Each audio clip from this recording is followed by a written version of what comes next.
प्रिय विद्यार्थियों, नमस्ते। तो आज हम संस्कृत पाठ्य पुस्तक के परिशिष्टम व्याकरण भाग में पाठ 2 धातु रूपाणी का अध्ययन करेंगे। इससे पूर्व हमने शब्द रूपाणी नामक पाठ का अध्ययन किया है, जिसमें हमने विभिन्न शब्दों के रूपों का ज्ञान किया है। उसी तरह हम अब धातु रूपाणी का ज्ञान कर रहे हैं। सर्वप्रथम मैं आपको धातु के बारे में बताना चाहता हूँ। धातु क्या है? संस्कृत में क्रिया के मूल रूप को धातु कहते हैं। एक बार और सुने। संस्कृत में क्रिया के मूल रूप को धातु कहते हैं। प्रत्येक क्रिया का निर्माण धातु से होता है। ये बात ध्यान रखनी है कि प्रत्येक क्रिया का निर्माण धातु से होता है। ये धातुएं 3 प्रकार की होती हैं। ध्यान रखना, संस्कृत में धातु कितने प्रकार की बताई गई हैं? संस्कृत में धातु 3 प्रकार की बताई गई हैं, जिसमें सबसे पहले परस्मैपदी धातु, दूसरे नंबर पर आत्मनेपदी धातु और तीसरे नंबर की जो धातु है उसे उभयपदी धातु के नाम से जानते हैं। धातु के 3 भेद हैं। पहला भेद परस्मैपदी धातु, दूसरा भेद आत्मनेपदी धातु, तीसरी जो धातु है उसे हम उभयपदी धातु के नाम से जानते हैं। आइए, परस्मैपदी धातु किसे कहते हैं मैं आपको बताना चाहता हूँ। परस्मैपद में क्रिया के रूप उस स्थिति में बनते हैं जब क्रिया से होने वाला फल कर्ता को प्राप्त नहीं होता है। मतलब पर माने दूसरे को, यानी जो फल है क्रिया का वो कर्ता पर प्राप्त नहीं होता, यानी कर्ता को छोड़कर दूसरे पर होता है। वाक्य में आप जानते हैं ना, वाक्य रचना करते समय कर्ता होता है, फिर क्रिया होती है, फिर कर्म होता है। तो यहाँ परस्मैपदी धातु वे धातु हैं जब क्रिया से होने वाला फल कर्ता को प्राप्त नहीं होता है। और परस्मैपदी धातुओं में पठ, दृश्य, पा आदि धातुएं मानी जाती हैं। और मैं आपको जानकारी देना चाहता हूँ, आत्मनेपदी धातु कौन सी है? क्या है आत्मनेपदी धातु? आत्मनेपद की क्रिया के रूप उस स्थिति में बनते हैं जब क्रिया का फल कर्ता को ही प्राप्त होता है। दोनों ही बात एक दूसरे के विपरीत हैं। जैसा कि नाम से आप जान सकते हैं, परस्मैपदी, पर का मतलब दूसरे पर पड़ता है, यानी कर्ता को छोड़कर दूसरे पर। और आत्मनेपदी, आत्म का मतलब होता है सेल्फ, मतलब स्वयं पर। कर्ता स्वयं पर, मतलब जब क्रिया का फल कर्ता को प्राप्त नहीं होता तो वे धातुएं परस्मैपद धातु कहलाती हैं। और जब क्रिया का फल कर्ता को स्वयं प्राप्त होता है, मतलब कर्ता को ही प्राप्त होता है, जैसे एन, सीन आदि धातुएं हैं, मैं आपको बताऊंगा आगे। प्रिय छात्रों, धातु रूप समझने से पहले हम धातु के बारे में, धातु के परिचय को जानें। तो मैंने आपको धातु के प्रकार 3 बताए हैं। परस्मैपदी धातु पहला और आत्मनेपदी धातु दूसरा।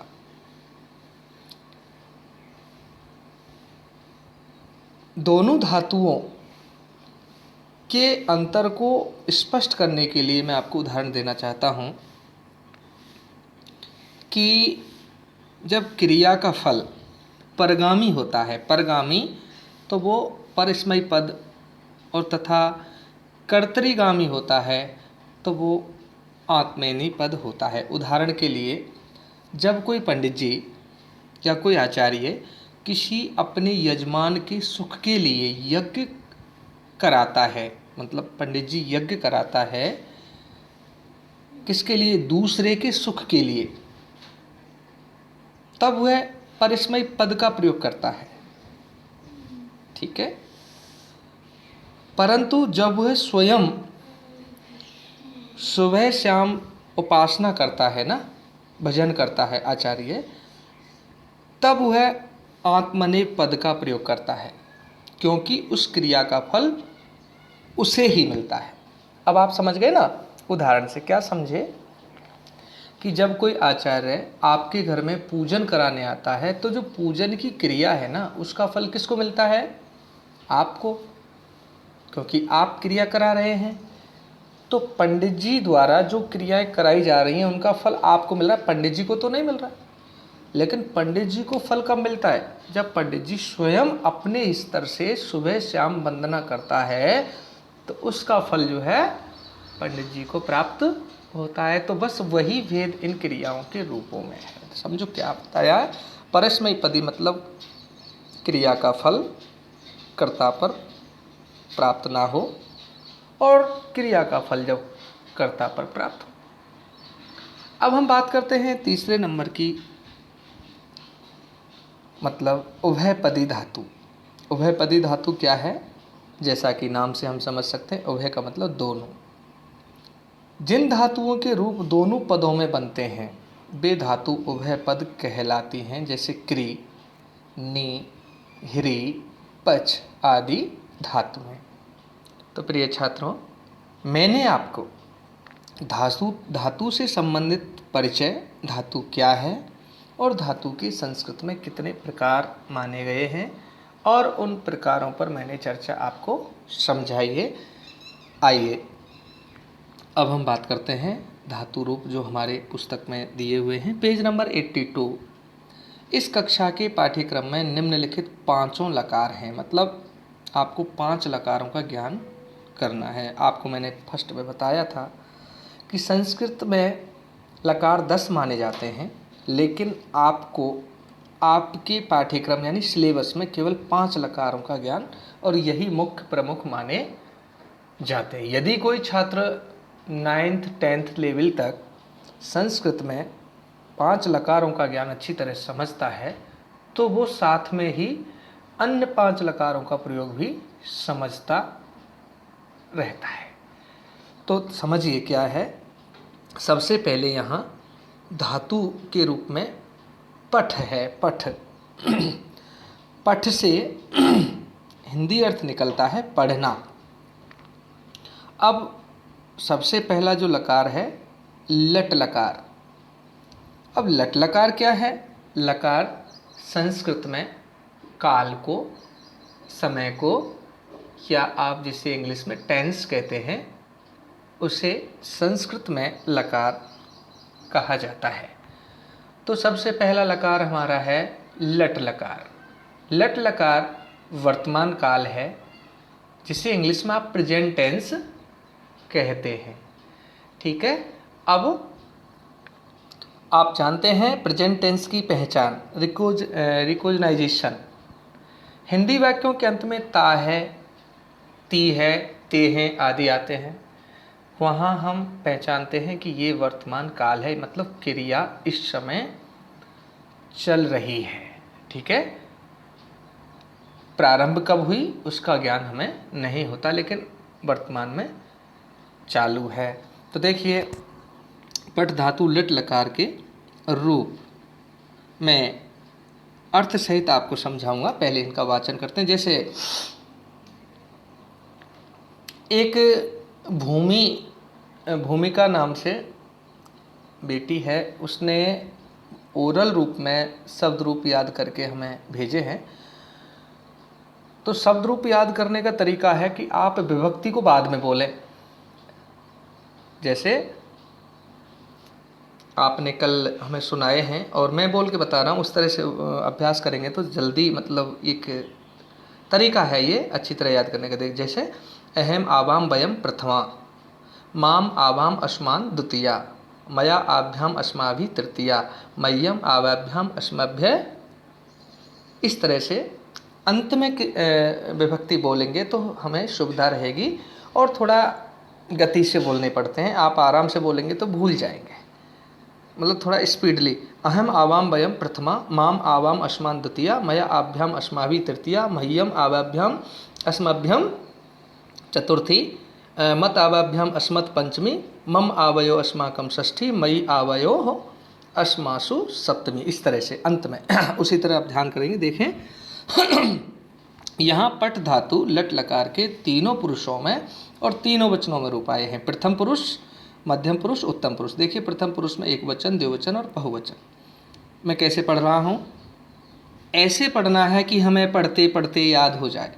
पठती पठतः पठन्ति, पठसी पठथः पठथ, पठामि पठावः पठामः। अब क्या करना है, हमने इनका शुद्ध उच्चारण देखा। प्रत्येक शब्द दूसरे से भिन्न है। अब यहाँ उच्चारण पर ध्यान देना होगा। यदि हमारा उच्चारण सही होगा तो हम सही रूप लिख सकते हैं। एक वचन के रूप में वो तीनों भिन्न हैं, द्विवचन के तीनों पुरुषों में भिन्न हैं, बहुवचन के तीनों पुरुषों में ये रूप भिन्न है। तो देखो प्रथम पुरुष, प्रथम पुरुष के जो कर्ता माने जाते हैं सैतौते और किसी प्राणी का नाम, ये प्रथम पुरुष के कर्ता माने जाते हैं। जैसे पठती मतलब पढ़ता है, पठत दो पढ़ते हैं, पठन्ति वे सब पढ़ते हैं। ठीक है। अब मध्यम पुरुष के कर्ता कौन है, त्वम युवाम युयम। तो त्वयम पठसी तू पढ़ता है, युवाम पठत तुम दोनों पढ़ते हैं, युयुम पठथ तुम सब पढ़ते हैं। तो देखिए इस तरह हम अलग अलग स्थिति के अनुसार इन रूपों का प्रयोग करते हैं। अब देखिए पठामी पठावे पठाम। उत्तम पुरुष कर्ता कौन है, उत्तम पुरुष कर्ता अहम आवाम वयम, मतलब स्वयं बोलने वाला। वक्ता उत्तम पुरुष होता है, श्रोता मध्यम पुरुष होता है, और जिसके बारे में बात की जाती है, यानी उत्तम और मध्यम को छोड़ करके जो बचता है वो प्रथम माना। देखिए उत्तम पुरुष में पठामी पठावे पठाम। पठामी का मतलब मैं पढ़ता हूँ, पठावे है हम दोनों पढ़ते हैं, पठामे हम सब पढ़ते हैं। तो प्रिय छात्रों, यह वर्तमान काल के पठ धातु के रूप यहाँ प्रथम पुरुष, मध्यम पुरुष और उत्तम पुरुष में दिए गए। एक बार इनका शुद्ध वाचन करते हैं। पठती पठत पठन्ति, पठसी पठतः पठत। कहाँ विसर्ग हैं, कहाँ मात्रा लगी हुई है, ये ध्यान रखा। कंडीशन पर ध्यान देंगे। पठामी पठावे पठाम।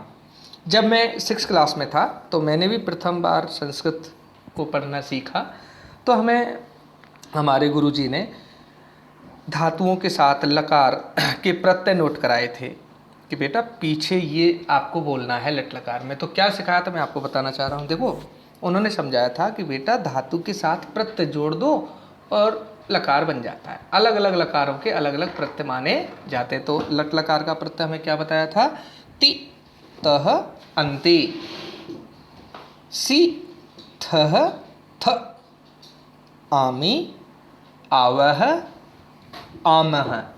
बता दिया कि बस इन प्रत्ययों को याद रखो और किसी भी धातु के साथ इनको मेल करो और वो लट लकार में मानी जाएगी फिर। ठीक है, एक बार फिर हम ज्ञान करते हैं। तीत अंति शीथ थ आमी आव आम है। एक बार कैसे बोलेंगे, तीत अंति शीथ थ आमी आव आम। ठीक है, मतलब पठती पठत पठन्ति, पठसी पठथ पठत, पठामी पठावह पठामह। ये विसर्ग का उच्चारण आधे है की तरह किया जाता है, तो इसको शुद्ध बोलना। अब कई बच्चे क्या करते हैं, जहाँ विसर्ग नहीं होते वहाँ विसर्ग लगा देते हैं, और जब विसर्ग होते हैं वहाँ विसर्ग लगाना ही भूल जाते हैं, है ना। तो उच्चारण पर ध्यान देंगे। एक बार और सुन लें। पठती पठतः पठन्ति, पठसी पठतः पठथ। अब देखो पठतः पठत, बहुवचन में मैंने पठथ थे पे रुक गया मैं। पठामि पठावह पठामह, यानी अंत में दोनों में ही ओके, इस तरह से धातु रूपों में हमने पठ धातु लट लकार का ज्ञान किया है। अब हम देखते हैं पेज नंबर 83 पर दिए हुए।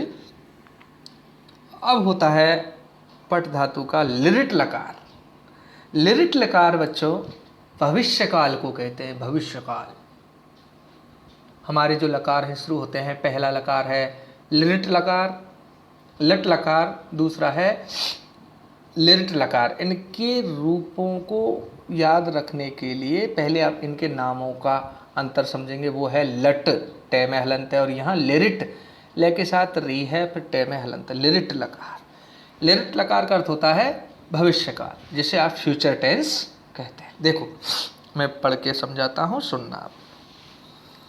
पठिष्यति, पठिष्यतः, पठिष्यन्ति, पठिष्यसि, पठिष्यथः, पठिष्यथ, पठिष्यामि, पठिष्यावः, पठिष्यामः।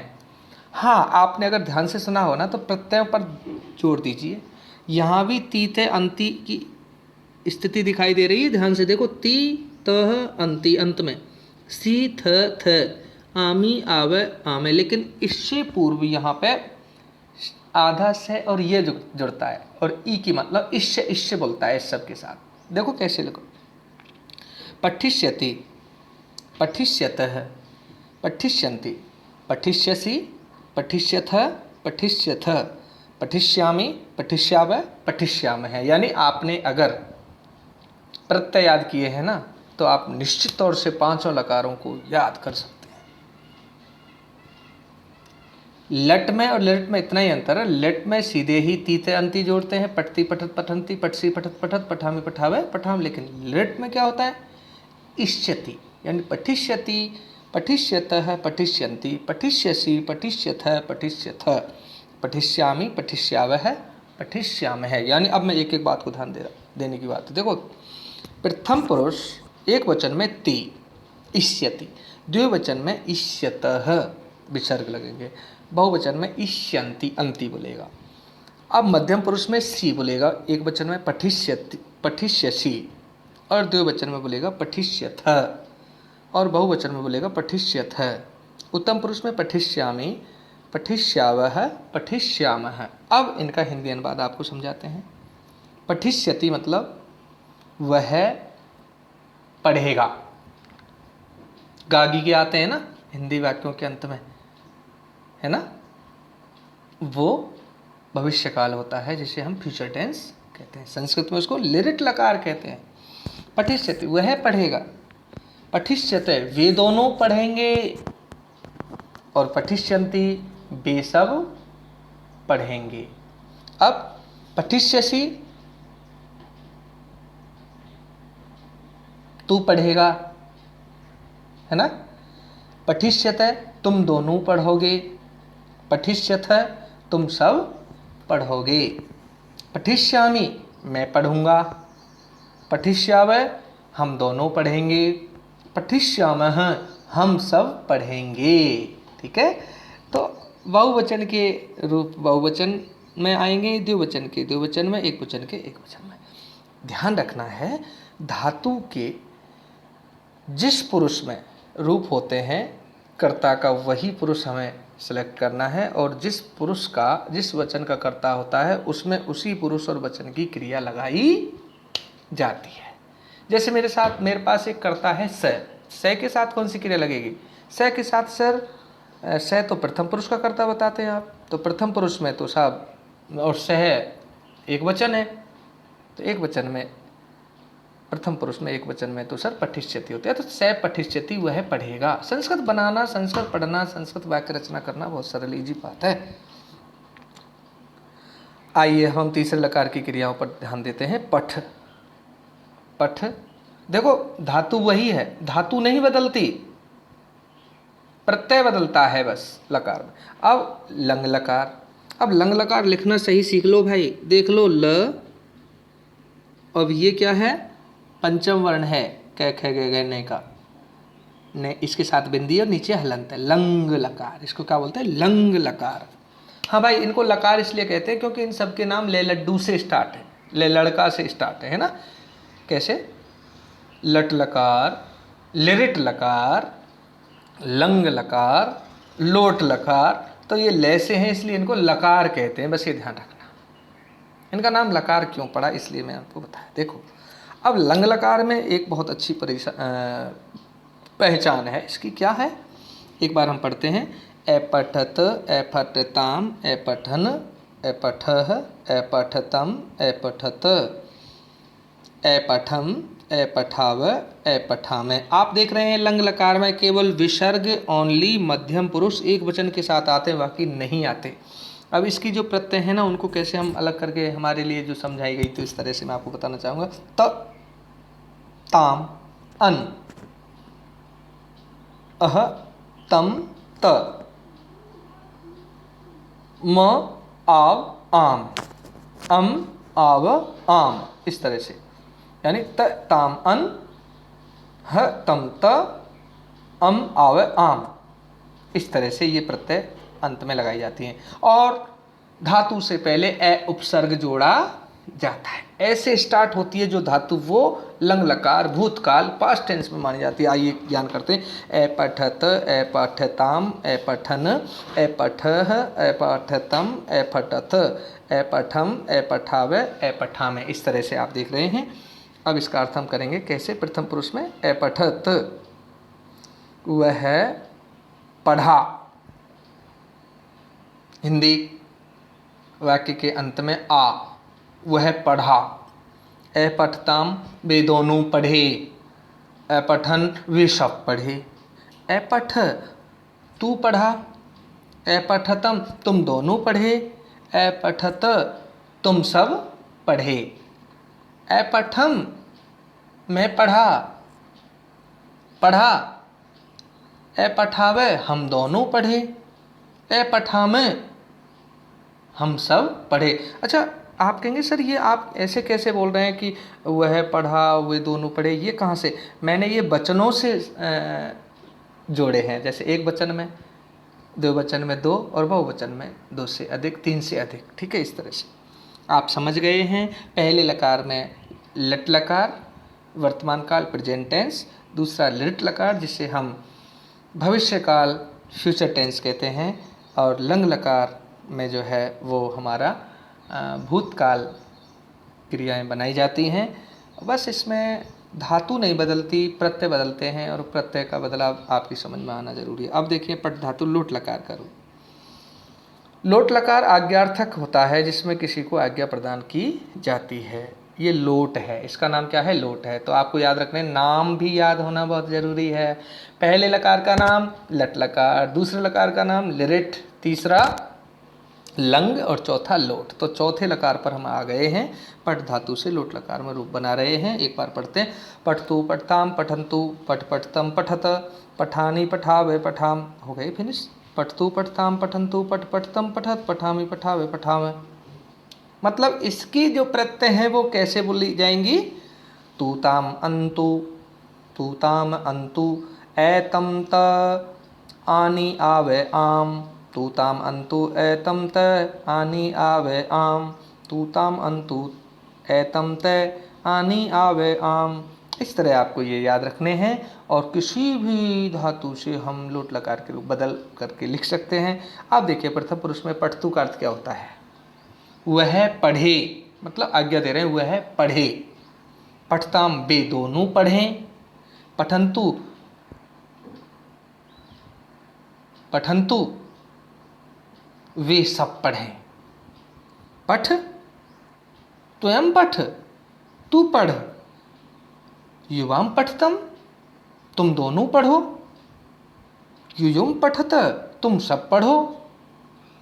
अहम पठानी, मैं पढ़ूं।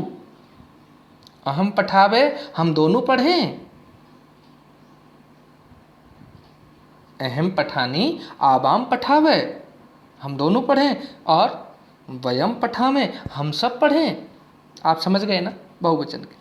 तो इसके जो प्रत्यय हैं वो हमने समझे। तूताम अंतु एतम तय आने आवे आम है। अब हम बात करते हैं अगले लकार की, और इस लकार के पांचवा जो नाम है वो बहुत अच्छा है, और ये लय से स्टार्ट नहीं होता बल्कि इसको विधिलिंग कहते हैं। विधिलिंग लकार, ध्यान रखना जी। लट लकार लिरिट लकार, लंग लकार, लोट लकार, विधिलिंग लकार। तो ये पांचवा लकार है और इसकी प्रत्यय कैसे हम देखते हैं इनके रूपों को। सबसे पहले रूपों को पढ़ते हैं। पठेत पठेताम पठेयुः, पठेहे पठेतम पठेत, पठेयम पठेवः पठेम। अब इसमें से प्रत्यय जो समझे हैं वो हैं एत, एताम, एयु, एतम, त, अम, एव, एम, मैं, एव, एम। मतलब एत, एताम, एयु, एतम, एत, एयम, एव, एम, एयम, एव, एम, एयम, एव, एम। इस तरह से विधिलिंग लकार की प्रत्यय हमारे सामने आई हुई है और ये हमारा पांचवा लकार है। तो आज आपने देखा कि संस्कृत में किस तरह से 5 लकारों में एक ही धातु के भिन्न रूप बन जाते हैं और काल का ज्ञान हमें होता है। विधिलिंग में जो अर्थ ग्रहण किया जाएगा वो कैसे होगा, देखो। पठेत का अर्थ होता है उसे पढ़ना चाहिए, चाहिए अर्थ में, मतलब अंत में चाहिए। पठेताम, उन दोनों को पढ़ना चाहिए। पठेयु, उन सबको पढ़ना चाहिए। ठीक है, ये हमारा अन्य पुरुष। अब मध्यम पुरुष में तुम्हें पढ़ना चाहिए एक वचन में, या तुझे पढ़ना चाहिए तो त्वम पठे, तुम दोनों को पढ़ना चाहिए। युवाम पठेतम, तुम सबको पढ़ना चाहिए। त्वम पठेत, तो पठे पठेतम पठेत यानी चाहिए अर्थ में। और पठेयम पठे पठेम, पठेयम मुझे पढ़ना चाहिए, हम दोनों को पढ़ना चाहिए और हम सबको पढ़ना चाहिए। इस तरह चाहिए अर्थ में विधिलिंग लकार आता है प्रिय छात्रों। लोट लकार में आज्ञार्थक आता है। लंग लकार में अगर हम इधर से ऊपर बढ़ें तो सबसे नीचे जो सीढ़ी हमारी मिली है विधिलिंग लकार की है। विधिलिंग लकार में चाहिए अर्थ होता है, लोट लकार में आज्ञार्थक होता है। उससे आगे जो है चौथा जो लकार है लोट लकार है, तीसरा है लंग लकार जिसमें भूतकाल में, और उससे पूर्व जो है भविष्य है, और उससे पूर्व वर्तमान है। मतलब हम स्टार्ट करते हैं वर्तमान से, फिर बढ़ते हैं, हम वर्तमान से बढ़ते हैं संस्कृत में, फिर भविष्य में, फिर बढ़ते हैं भूत में, फिर बढ़ते हैं आज्ञा में, फिर बढ़ते हैं चाहिए अर्थ में। इस प्रकार 5 लकार हैं। पांचों के अर्थ सहित धातु का प्रयोग मैंने आपको समझाया है। समय के अनुसार आज इतना ही। अगली क्लास जब आपकी आयोजित होगी उस समय आपको अच्छी तरह से इन सभी धातु, हमारे इस पाठ में 11 धातु रूप दिए हुए हैं। और मैं चाहता हूँ आपसे, अनुरोध करता हूँ, अनुरोध क्यों करूँगा, ये तो आपका काम है। दृढ़ प्रतिज्ञ होकर के कर्तव्य पालन करना विद्यार्थी का पहला कर्तव्य बनता है। आप आज पठ धातु 5 लकारों के रूप लिख करके हमें भेजेंगे, प्लस ओरल रूप से उन्हें बोलते हुए मौखिक ऑडियो माध्यम से भेजेंगे। यदि आप ऐसा करते हैं तो आपकी मेहनत हमारे पास रिकॉर्डेड है। मतलब ऐसा नहीं है कि जो करता है उसे हम भूल जाते हैं, जो नहीं करता उसको हम ध्यान रखते हैं। ये ध्यान रखना बस। जो मेरा काम नहीं करता उससे ध्यान रखता हूँ मैं, जो करता है उससे तो ध्यान रखना मेरी जिम्मेदारी नहीं, मेरा फर्ज नहीं, मेरी एक मॉरल ड्यूटी है। लेकिन उससे ज़्यादा ध्यान रखता हूँ जो नहीं करता। तो मैं आशा करता हूँ आप सभी धातु रूपों के बारे में समझे हैं। सबसे पहले मैंने आपको धातु का परिचय बताया, फिर धातु के प्रकार बताए हैं, फिर धातु के रूप 5 लकार में किस तरह से बदलते हैं, प्रत्ययों का ज्ञान भी आप सबको कराया है। धन्यवाद।